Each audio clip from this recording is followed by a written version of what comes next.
Hi and welcome to www.gameclubtabletop.co.uk. This is the second video following through the Flames of War box set that I'm hoping to get on the table and show you some games with. Today we're mostly going to be talking about the build of the box set.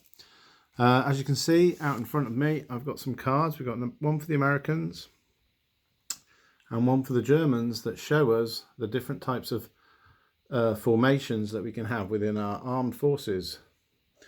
Now, within the box set, we're going to get for the Americans a Parachute Rifle Company, the Sherman Tank Company, which you can upgrade to a Veteran Sherman Tank Company, and we're also going to have a Tank Command for them.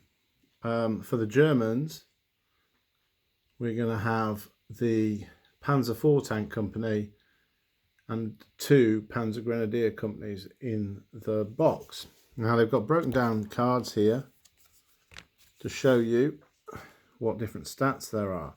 Now it's important to pay attention to these. So that's the Panzer Grenadier HQ and the ordinary Panzer Grenadier platoon. And you can see on here there's also options that you can upgrade. So if you're wanting to use these when it comes to building them, if you want the Panzerfaust anti-tank, then you're going to have to ensure that on your little bases for that, and there's one of the bases for that you include some of the models. It's just easier. A lot of people still like what you see is what you get in terms of the models that you're utilizing. So you can put one of the little Panzerfaust models, which is marked as PF. Let's see if I can find one. It's marked as PF on the sprue.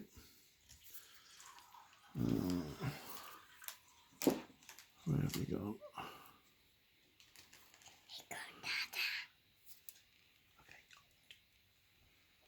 And there it is.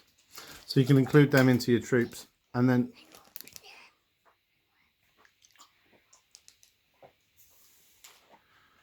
you can utilize them. But obviously there is a extra points cost for some of these, which will be shown on the back here. So you do have to bear in mind how you're going to put it together as you're building the little units. There's a little thing to think about there. Now there's not too many of those sorts of choices in the box. One of the big choices you might have to make is whether you utilize a veteran or a normal version of it, but that won't really matter in terms of, so say in the American one here we've got a veteran Sherman tank platoon, and then you've got the ordinary Sherman tank platoon there. But even with the Shermans, we have got three of these sprues. I'll try and find a clear place in the box, and again with that's an upgrade from this Sherman that we just looked at to the 76mm. And again, when you're actually putting the troops out on the table, you can decide if you want the standard of that or the veteran of that. So there are three of these sprues included in the box, and there's 8 Shermans in total. Now you're going to need 2 of these to form, of the 75, the standard, to form your company HQ. And then that leaves you 3 and 3. So you can either do all 6 as the standard Sherman, or you can upgrade 3. And again, if you look on the back here, it'll show you how many you can take, and the minimum you can take is 3. So you could set up a minimum sized unit of the 76s, and then you could also take the minimum of the 75s. So again, there's not too much in terms of list building there in their tanks. And obviously with the Panzers, you don't really have much choice. There's 3 in the box, and the minimum, as you can see there, is 3. So you're going to definitely take a Panzer tank platoon with you. So again, most of the choices are going to come down to your rifle platoon, parachute rifle platoon, and the Panzer Grenadier platoon here. So again, we can see there's different elements to this. And if you look on the back of the card, you will see that you can add one M1 bazooka team for 1 point and add up to 2 M1 919 LMG for 1 point per team. And with the Germans, like I mentioned, the Panzerfaust anti-tank, which is optional, and sorry, I got that the wrong way around. And also you can add up to 3 Panzerschreck anti-tank teams for 2 points each as part of that platoon.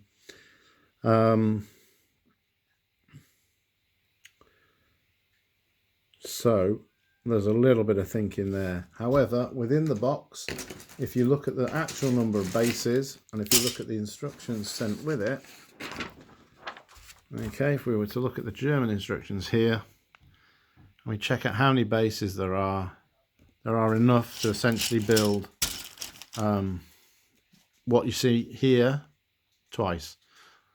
Okay, so a unit leader, 6 mixed teams, and then 2 Panzerschreck team, 1 Panzerschreck team, and then 1 Panzerschreck team to either be added onto this as an extra, or so that you've got a Panzerschreck in each of the 2 different platoons. And also, again, here we go, you can see that you've got the command team there, and both of those feature a Panzerfaust. So you could swap that out, not have the Panzerfaust in the command teams, and you could put them into,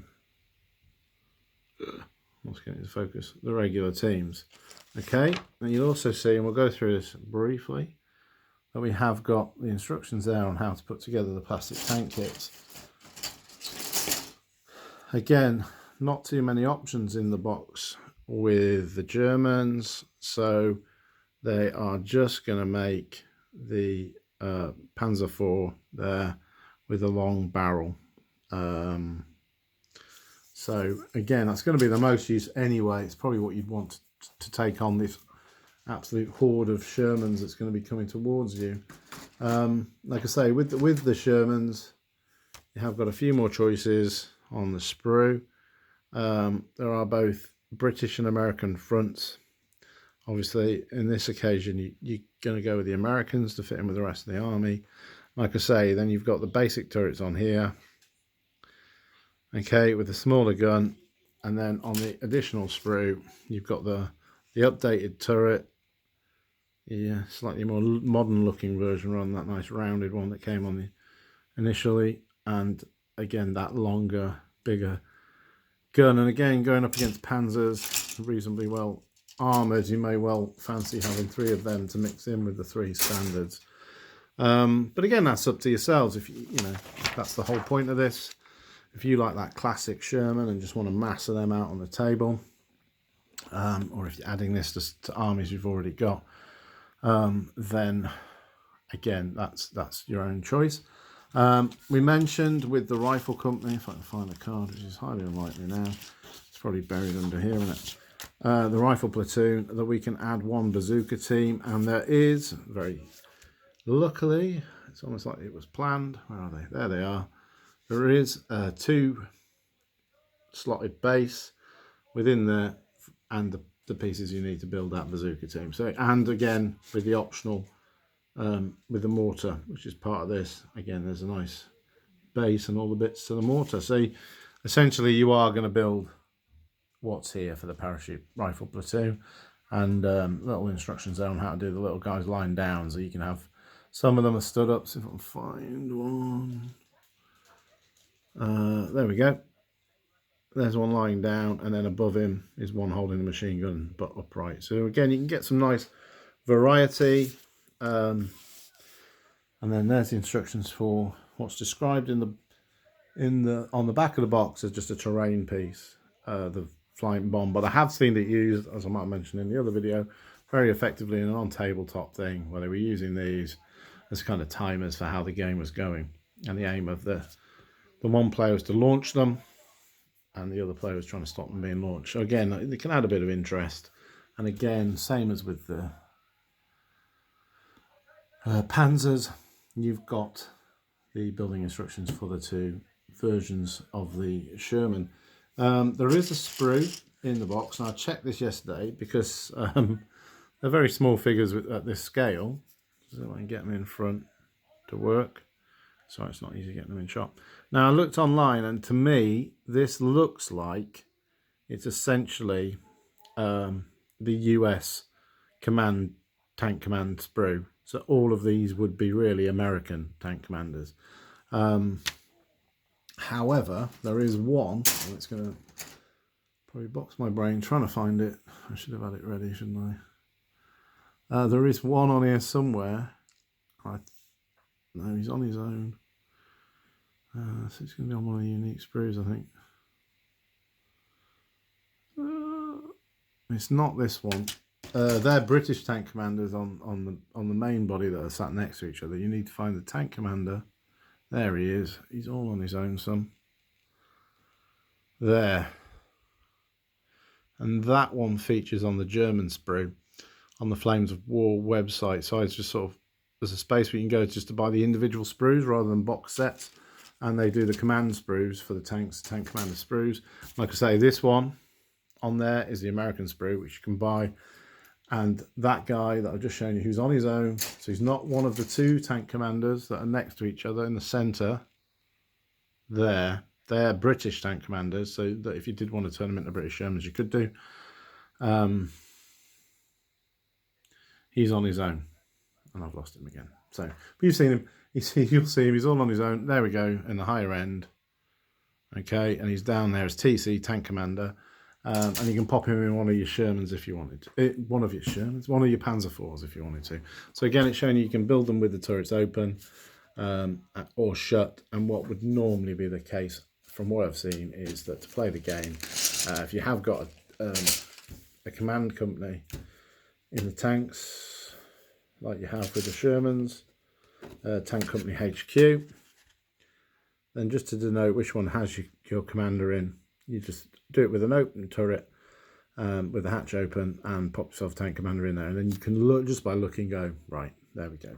If you want to add a bit of difference, a bit of variety, then on that sprue you've got a couple of look more like just sort of kind of heads poking out. So again, you can use them, but just make sure one of the big ones with that arm up, maybe so they're really visible, is the one that you're going to use as your commander. And then maybe even in the other two, you can have one of the smaller heads poking out as the sort of leader of that particular company, or platoon, sorry, I should say.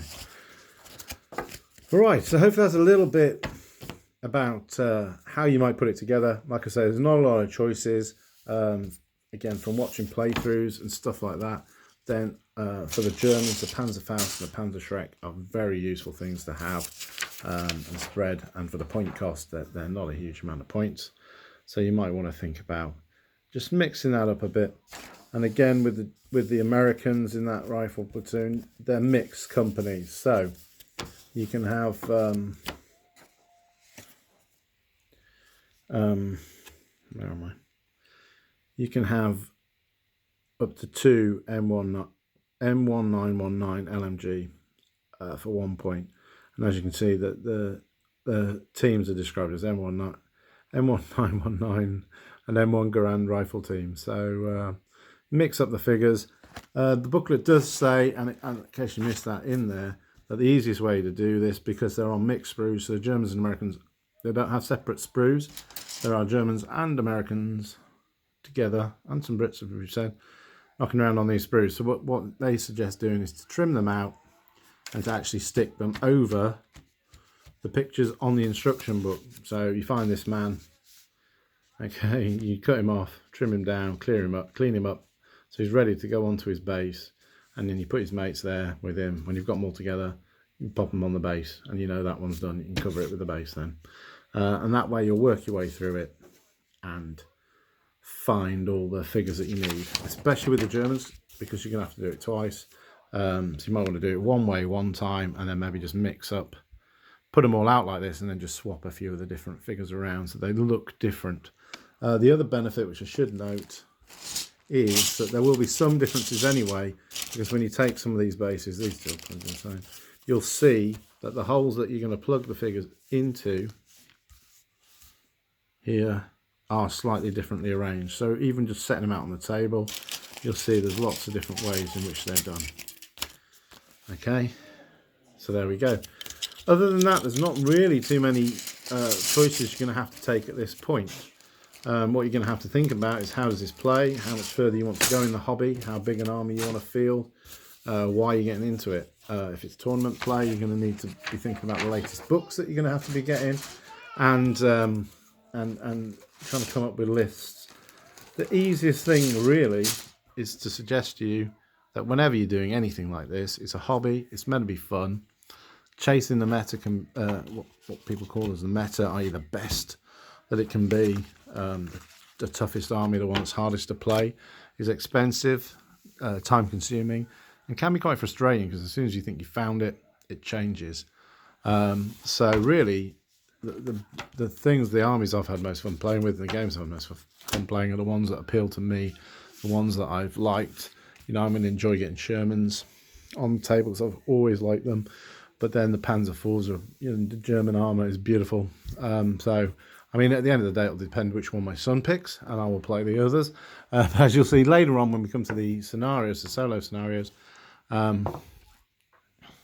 that you get to play as both sides, and it can be quite. I think that'll be quite good fun too. I'm quite looking forward to seeing the different bonuses of playing the two. You will need a few basic tools. Okay, a nice sharp craft knife. Again, these are available. I have to wait and see. I'm struggling to get a few in at the minute with the current climate, but they will be available on the website soon. And some sprue cutters are really useful. Some little side ones just to nip the figures off, and then use the knife to tidy them up.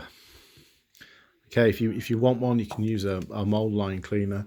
I think at 15mm, you're gonna have to be really careful. And then some plastic glue. These in this box are all plastic. If you're getting into metal and resin, you will need different glues.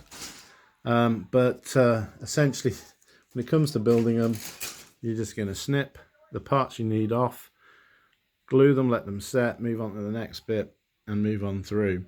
Some people like to paint before gluing, but that to me has always led to a mess. So I tend to paint after, and I will do a quick section. I am not a great modeler, so I'm not going to do a masterclass on how to build these. If anybody does want to know, then you can obviously follow the links through to the website, www.gameclubtabletop.co.uk. There's a contact me form on there if you want to just get in touch and ask. But really it is just like those Airfix kits you used to build as a kid. They just need clipping out. The plastic glue works pretty much instantly on most things, but it's best, especially when you're building some of these turrets and they've got tops and bottoms, or some of the side skirting, the shirts and that's going to go on these, and the tracks. When you're sticking the tracks to the actual tank there, they just need to be let dry before you start poking around, so they're not flopping off or going at funny angles and things. Always dry fit first, so cut them out, make sure you know how they fit together, understand how they're going to click in and where the glue needs to be to hold them most securely. The other thing I should mention, I guess, because some people do different things with this, is somewhere on here, that little thing, where have you gone? This little piece here is going to be glued to the bottom of the turret, and then that will fit through this hole. Yeah, and that's what will connect the turret to it. Now, with the Shermans, if you wanted to, yeah, you could build both types of turret, and then obviously they'll pop in and out. If you don't like the way they pop in and out, some people will replace that plug, which on here looks like that, with a magnet, and just stick the magnet into the hole, and then on that part of the tank they'll stick another magnet, and that just holds them nice and firmly on. But again, you could still swap and still build these turrets, and although the obviously the upper hull there would be different on the one on if you just built the standard 75s, you'd still be able to flip it in and out, and for all intents and purposes have the 76mm variant if you felt like it. Well, hopefully that's been useful. We'll end it there. I will build these up, and then I'll come back and do a much quicker, sorry, it's been quite long, a much quicker video discussing potential paint schemes. And what I'm going to do is it's going to be a very simple scheme. I am not a superstar painter who's going to show you how to paint the minis perfectly, but I'm going to use some contrast paints and some spray primer and try and get these to the table pretty quick with sort of 3 or 4 colours and a little bit of maybe dry brushing fun along the way. So it's going to be a very simple, straightforward paint video that will follow. But thank you very much. Please subscribe to the channel, and like I say, feel free to come visit us at the website. Thank you and goodbye.